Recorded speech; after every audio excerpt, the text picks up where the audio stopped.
বুড়ি লাঠি ভর দিয়ে রাজার কাছে নালিশ করতে চলল। পান্তা বুড়ি পুকুর ধার দিয়ে যাচ্ছিল।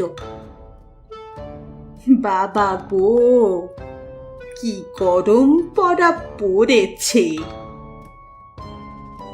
ওই একটা পুকুর দেখা যাচ্ছে, মুখে একটু জল দিয়ে নি। একটা শিঙি মাছ তাকে দেখতে পেয়ে বলল, পান্তা বুড়ি, ও পান্তা বুড়ি, বলি যাচ্ছ কোথায়?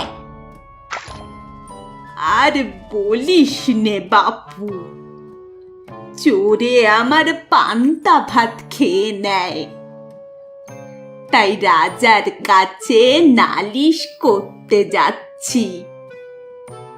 ও, ফেরার সময় আমাকে নিয়ে যেও, তোমার ভালো হবে। আচ্ছা।